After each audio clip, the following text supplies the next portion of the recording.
Thank you to my friend from Arizona. Madam Speaker, I'm going to be honest, I'm at a loss for words.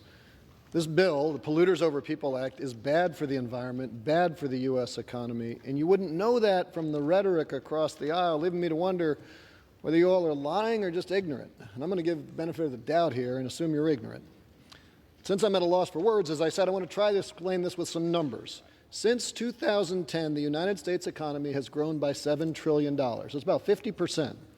During the same period, natural gas consumption in our country is up 25%, only half as much. Petroleum consumption, flat. Coal consumption is down by 40%. This is awesome news. We should all be celebrating.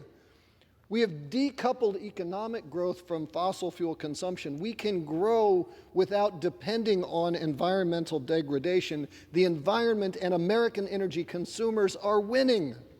And that's not because they're using less energy. It's because they're not paying for it. You don't pay for solar energy. You don't pay for energy efficiency. Remember, no one wants a barrel of oil.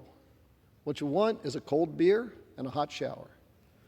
Now, Americans are getting more of the latter with less of the former. And if that confuses anybody in this body, then I would encourage you to go ask your local 6-year-old, what would you rather have on Christmas morning?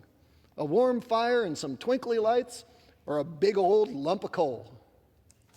Like I said, this isn't that complicated. But let us now ask what the fossil fuel industry has done in the wake of their collapsing market share.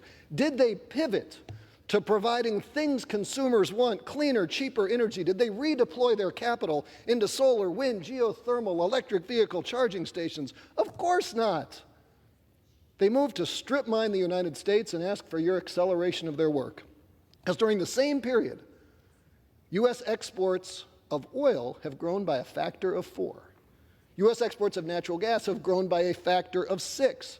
Their revenues that Mr. Levin talked about are not going up because they're selling more of their product to Americans. It's because they're strip mining America and selling it overseas. Exporting U.S. energy does not lower the price of energy in the United States. If anything, it raises costs to American consumers because you reduce domestic supply, for goodness gracious. This bill would only make that worse. Now, to be sure, there are real challenges facing U.S. energy consumers. We've got an aging grid. We need transmission to connect renewables to load. We've got a growth in electric demand thanks to all those EVs and heat pumps.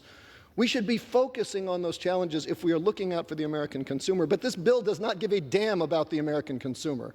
Its sole purpose is to transfer wealth from the American taxpayer to American energy exporters. Now, there are a small number of Americans whose wealth depends on oil and gas production and export. You all know them by name, I'm sure. But every single American benefits from cheaper energy. And if you are going to claim to support the interests of the latter, vote no on this bill. If you're voting yes, at least have the dignity to be honest about whose interests you are looking out for. Thank you, Madam Speaker, and I yield back.